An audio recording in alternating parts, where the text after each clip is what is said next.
But Byron and I have bonded over fashion over the years. So,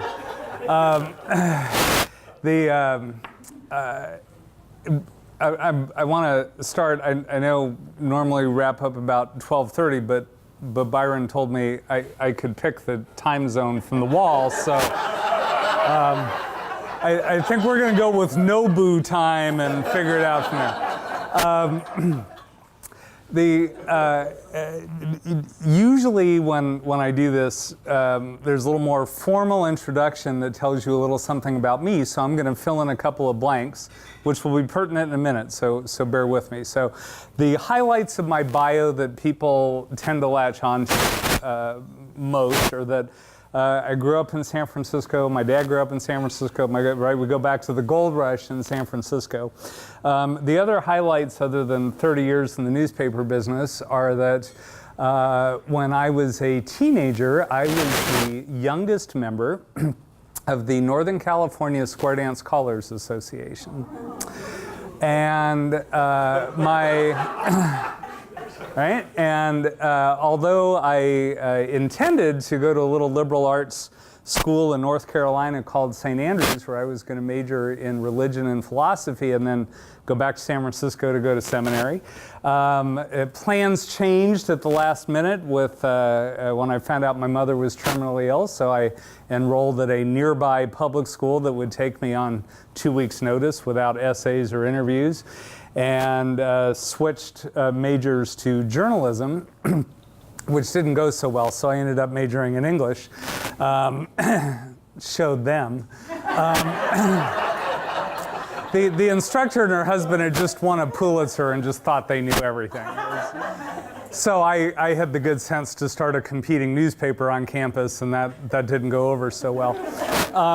When I took a little break from that, I lived in Reno, Nevada for about 6 months, where I worked at Circus as Zipper the Clown. And shortly thereafter, I had the most interesting job interview ever with Circus Vargas, a traveling 3-ring big top show where I interviewed with a guy named Billy McCabe, who was the production clown. And if you've never interviewed for the job of circus clown, I'll tell you that it's a really interesting interview because the job qualifications are not, things. And the questions went, do you juggle? Yes. How many balls? 3. Can you do 5? No, I can do 3. Stilts, can you walk on stilts? No. Would you be willing to learn? Yes. You understand I'm talking about 6-foot strap-ons? Yes. That's how that interview goes. All right, now having just given you the entertaining parts of my biography, by the way, I'm also an ice hockey referee. I told you about the clown gig, the square dance caller gig, the ice hockey referee gig. Does anybody question that any of that's true? Okay, now stop and think for a minute. I mean, really, right? I'm 57 years old. I grew up in San Francisco. I've been writing newspapers for 30 years. And I just told you that in my lifetime, I've been a square dance caller, a professional clown at Circus, and an ice hockey referee. None of you are questioning any of those things? Does that seem reasonable to you? Well, I will be happy to tell you that all of those things are absolutely true. But what I would like to point out is that you take them at face value largely because many of you in the room know me, right? You know who I am. You consider me what we in the business call a reliable source, right? I have no reason to lie to you. You have no reason to disbelieve me, even if some of those claims, if really you stop for a minute and think about it, seem just slightly outrageous, do they not? True. So what I want to talk to you about today is fake news, and one of the key elements in identifying and thinking about fake news is where the information's coming from, right? And if the source of that information has any motive to maybe stretch it a little bit or stretch it a little bit or just out and out lie to you, right? So how the hell does this thing work? Which button? Like the house, oh. I just gotta say, Byron will chase this anywhere, right? We were talking about lions in the news meeting this morning, and honest to God, I said, do you suppose lions would chase a laser pointer? That button? Yes. Yeah, okay, all right.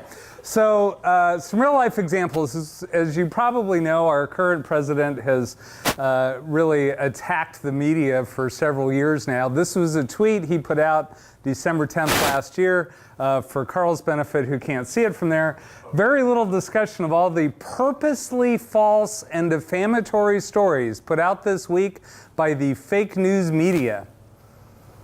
By the way, that's not a complete sentence. They're out of control. Correct reporting means nothing to them. Major lies written, then forced to be withdrawn after they are exposed. A stain on America. Let me tell you, if you're a journalist, that is about as offensive a thing as somebody can say to you, right? We speaking for all traditional news media, especially print news media, we've spent our entire lives believing that our only real job was to show up at work every day and tell the truth, right? That was the job description. That was the whole thing. Show up every day, tell the truth.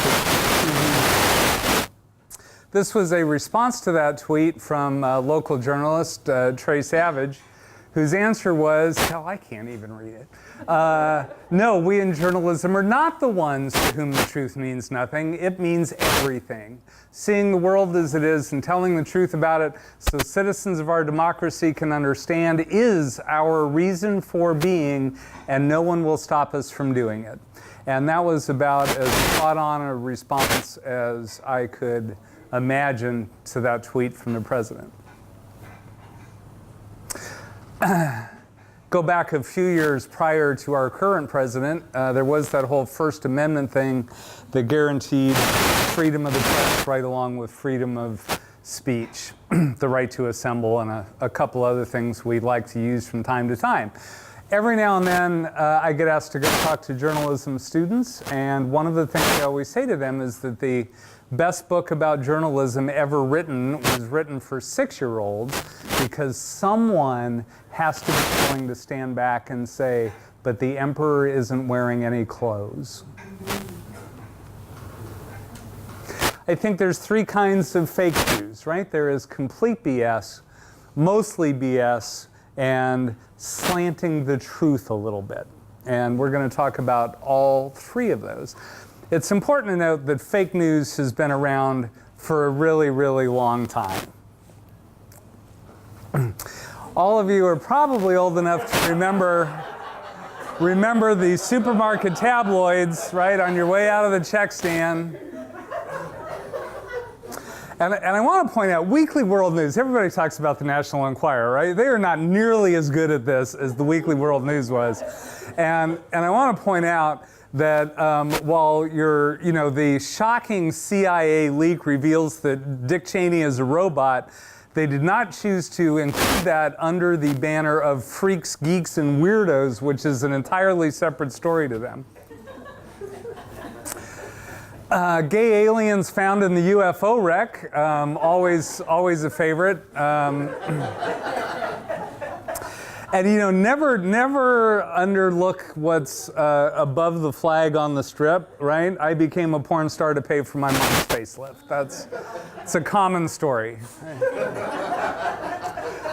First photos of heaven, the thing was they did that with an iPhone, apparently. Got pictures up there. Yeah, sure. But don't miss out on the miracle baby made from spare parts, right? Mary Shelley wrote a book about that long time ago. And one of my favorites was when President Obama appointed a Martian ambassador. Maybe not as entertaining as flying cats terrorizing West Virginia, or the wife shrinking her cheating husband.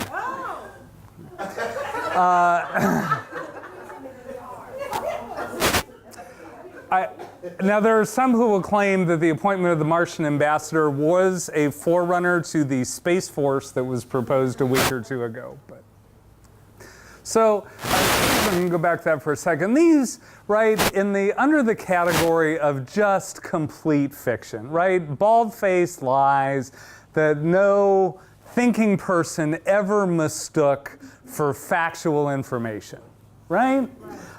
Everybody knows when they look at this that it's purely entertainment, and if you want to throw down your dollar and take a copy home and read it and, you know, clip out the coupon at the back and order the live sea monkeys or something, that's entirely up to you, but it's purely just entertainment, right? So fake news, clearly fake news, no question about it. So that translates pretty well to the internet.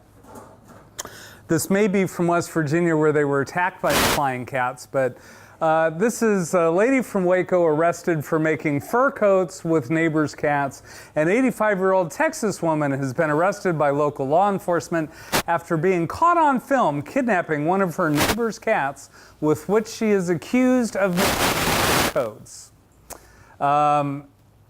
You know, like Weekly World News, right? It sort of looks like news. It sort of reads like news.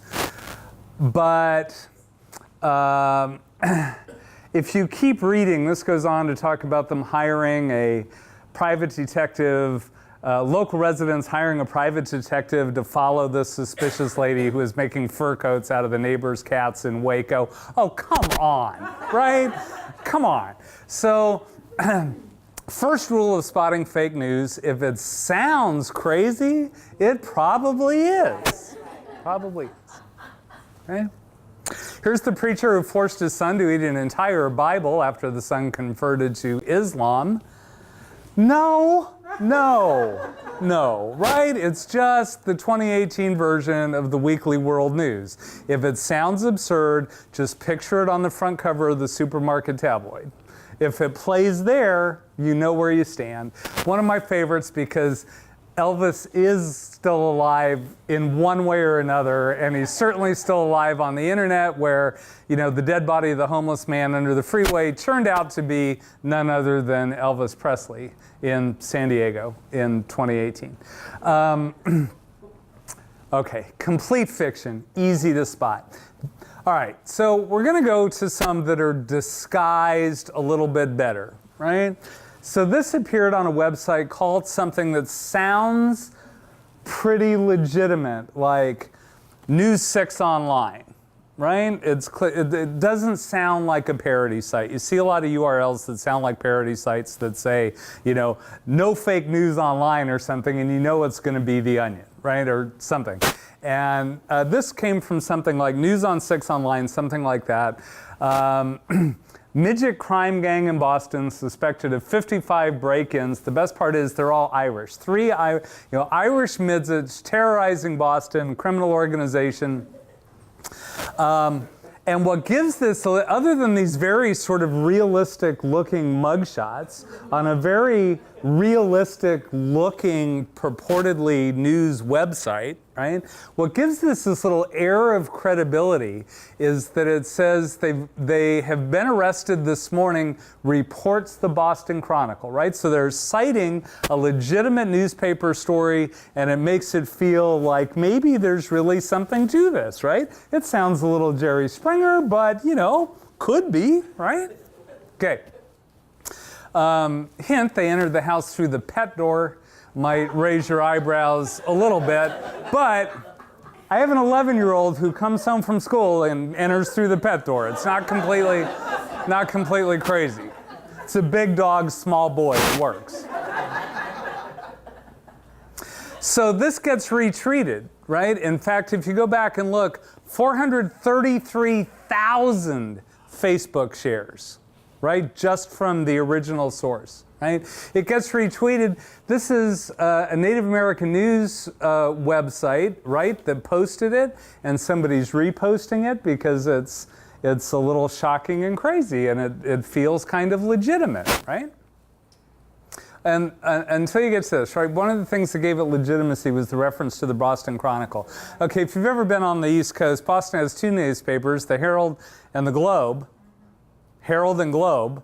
Okay, so the Boston Chronicle, though, if you Google it, you discover the Boston Chronicle was a loyalist newspaper published from 1776 till 1770 by some loyalists from Scotland, guessing it never had a website, and probably wasn't writing about the mob of Irish midgets in 2017. Okay.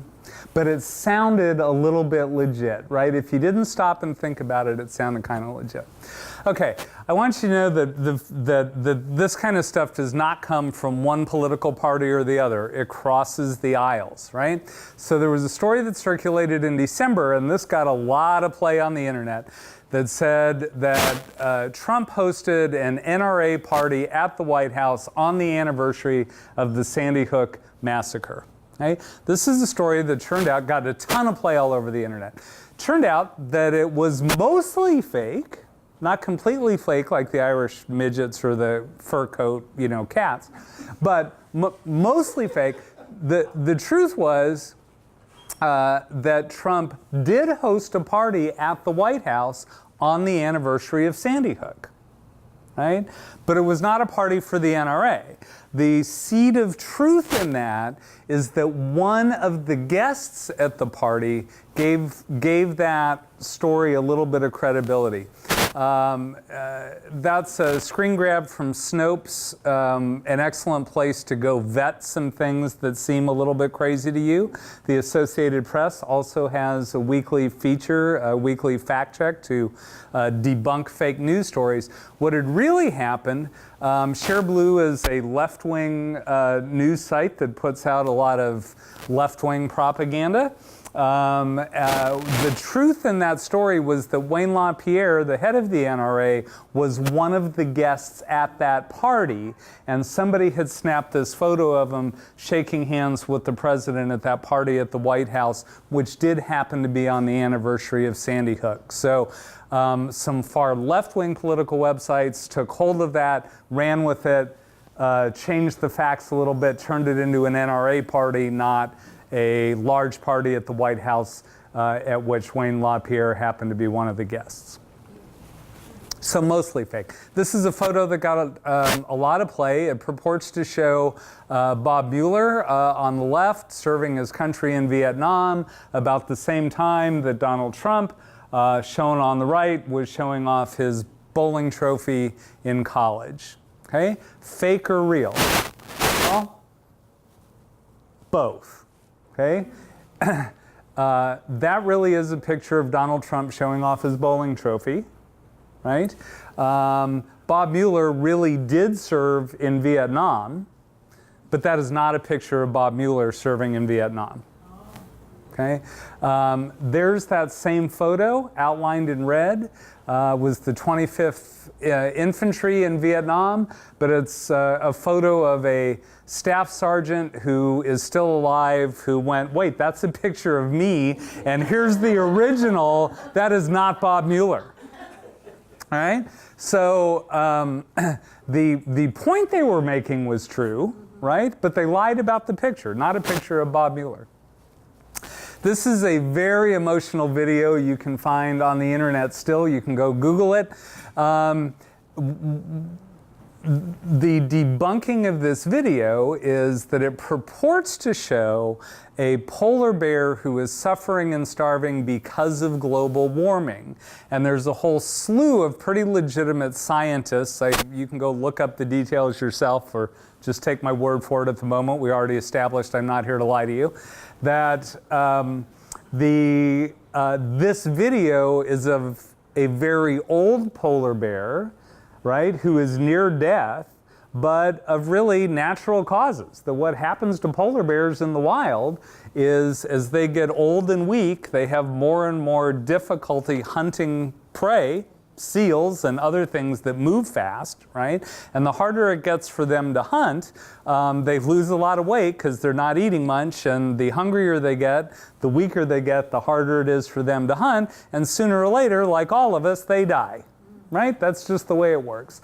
And most of the scientific examination of this particular video suggests that this is an old, underfed polar bear near the end of its life but it doesn't necessarily have anything to do with global warming in this particular video.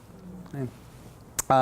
And that's just some of the evidence that some of the scientists posted in response to that video. Okay, we get into things where really it's mostly true, but somebody is spinning it a little bit. And this is probably the most important part of this presentation. The Tulsa World, when they lose a subscriber, when somebody chooses not to renew, they get a phone call from an editor, right, at the World. And the editor says, hey, how come you don't want my paper anymore, right? And they sort of take an informal poll to find out why people are dropping the paper. Mike Strain is a friend. He's managing editor at the Tulsa World. And Mike told me a story a few months ago about how he's making these calls going, hey, why aren't you taking my paper? And he, over and over and over, the response was, I'm tired of fake news. I don't want any more fake news. Now, I'm here to tell you, when journalists hear that, we think what that person is saying is, you are making up facts, pulling stuff out of the air, writing a work of fiction, and presenting it as though it were true. We think that's what people are saying, which is why we turn white and our mouths drop open and we can't believe we're hearing that. But when Mike pursued that question with his readers further, what he found out was that was not what they meant when they were saying we're tired of fake news. What they were really saying was, we believe that there is bias slipping into your paper. That what you are presenting to us may be factually accurate, but that you are picking and choosing your words or picking and choosing the facts you choose to include in your stories in a way that we don't like. Okay? The important thing to note is that by and large, 60 Minutes did an excellent piece on this a year or two ago, and the best line that came out of this focus group was someone saying, we have become a society that values affirmation over information, right? That we are more interested in having someone validate our opinions than we are collecting information and making decisions based on facts. And so some of what Mike's hearing when people tell him we're tired of fake news, a lot of them are saying we want more affirmation that our opinions are valid, right? And that what we're reading in your paper doesn't validate us enough, and so we don't want to read it anymore if you dive down to that level. And that's what a lot of people are considering fake news, not that somebody is out just making up facts and presenting them as true. You can see where they come to that conclusion if you're fair about it. So the next few slides that I'll go through pretty quickly all make the same point, that you can take one event and present it in very slightly different ways and leave people with very different impressions about what happened. Okay? So this piece about Robert Mueller, I took some from some different papers covering the very same event. And if you just read the part in bold, a spokesman for special counsel has denied accusations by Trump transition lawyers that Mueller's team got unauthorized access to thousands of these transition emails. Okay? If you read another version of that, the focus is more on the House Oversight Committee, saying it will not fulfill a request by the Trump administration, the transition team, to look into that. Right? So one is, we're denying that this happened. The other one is the third party saying, we're not giving that any credibility, we're not going to look into it, right? So two pretty different points of view on how they chose to cover that. Okay? So you can kind of compare those two side by side. They're both sort of saying the same thing. This isn't really a valid argument, but they're saying it from two different places.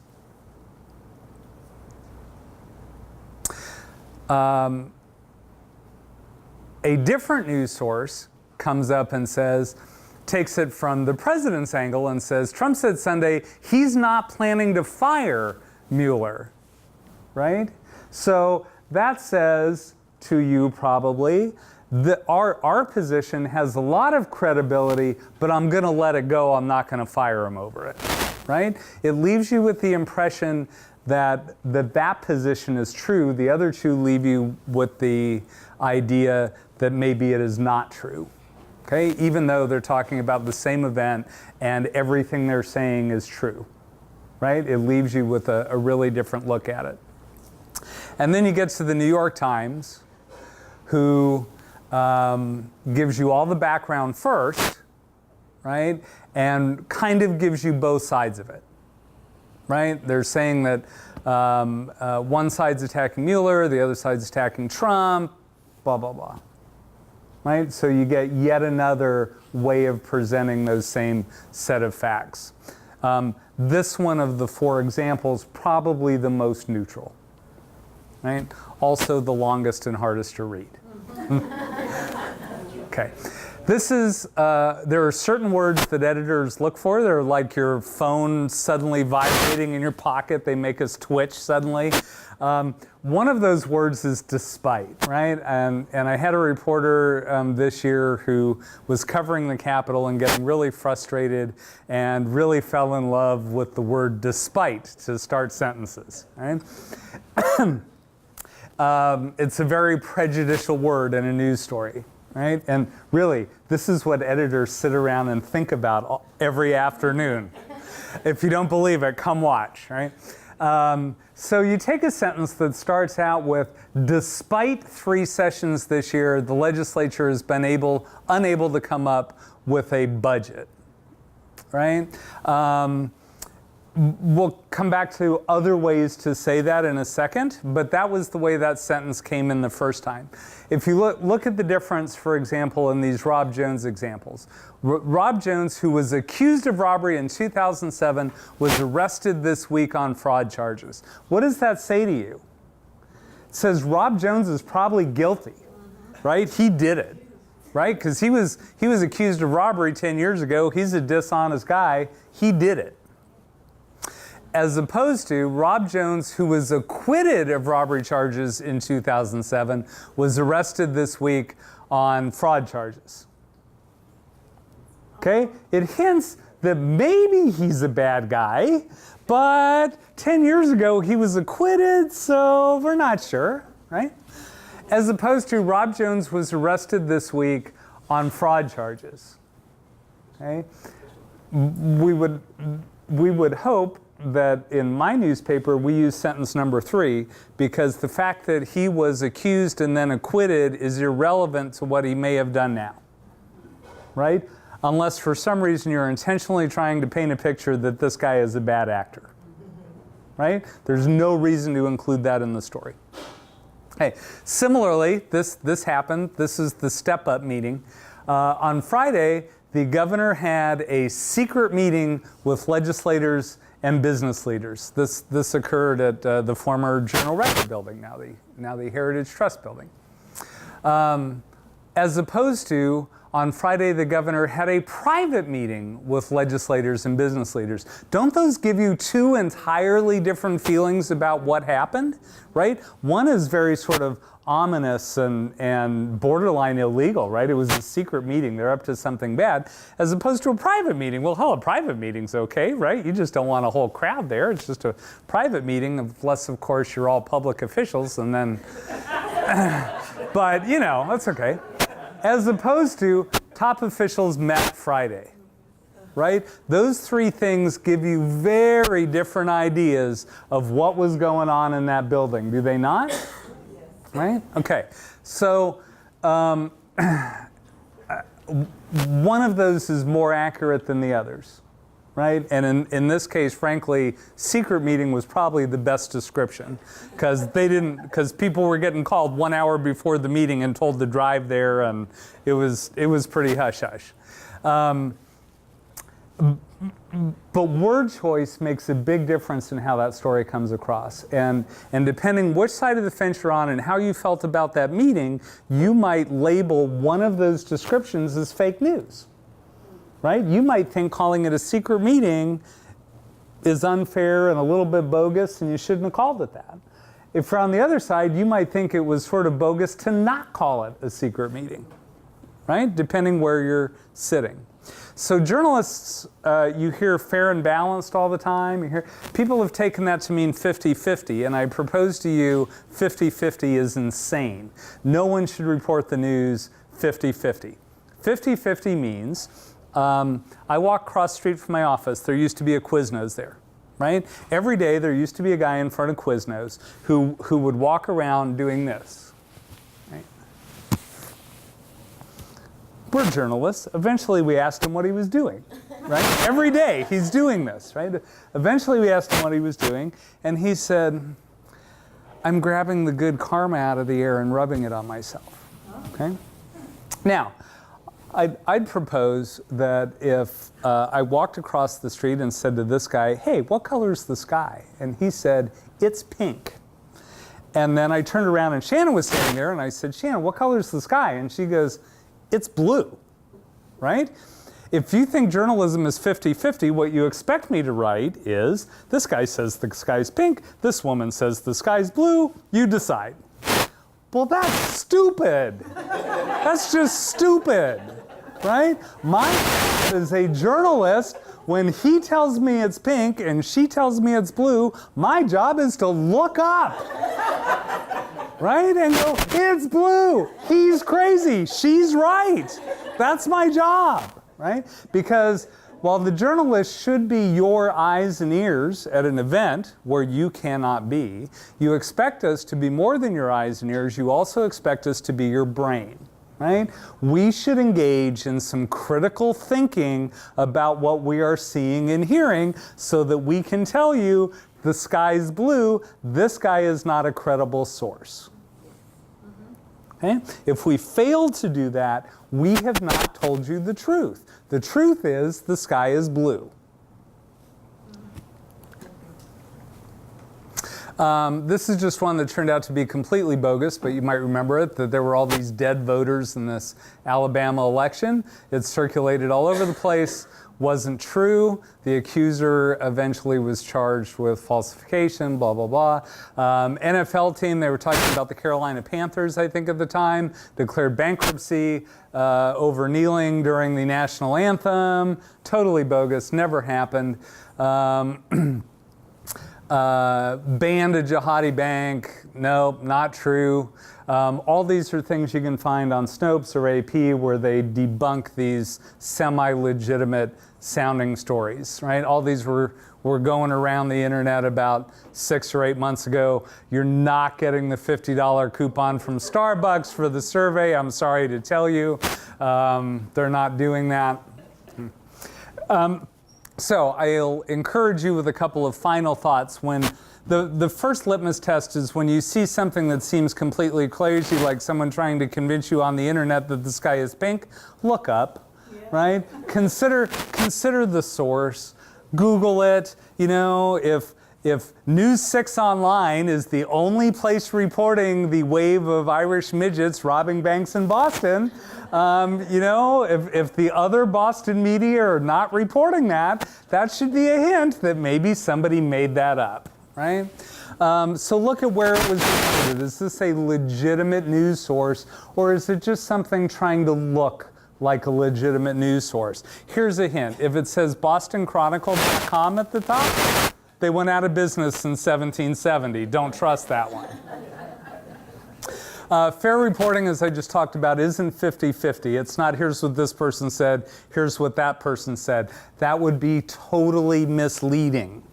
It would mean the reporter engaged in no critical thought while they were reporting the story. It means they're a terrible reporter and they're doing you an injustice. AP Fact Check, Snopes, great places to go check out that story that you think, this sounds like it might be true, but hey, maybe before I retweet it, I'll go over here and take a look just to be sure so that I'm not replicating the falsehood. Okay? And I think, this last slide. Oh, okay, no, we get to take the test, right? And I'll leave this up there because I'm sure I'm out of time by now. You guys can read through that and just wonder if those things were true or not. Walmart selling the shirt, that says rope tree journalist, some assembly required. That was absolutely true. Yeah, absolutely true. Read the rest. If you feel like it, come ask me. If you're not sure, I'll tell you if it was true or false. Thanks for having me.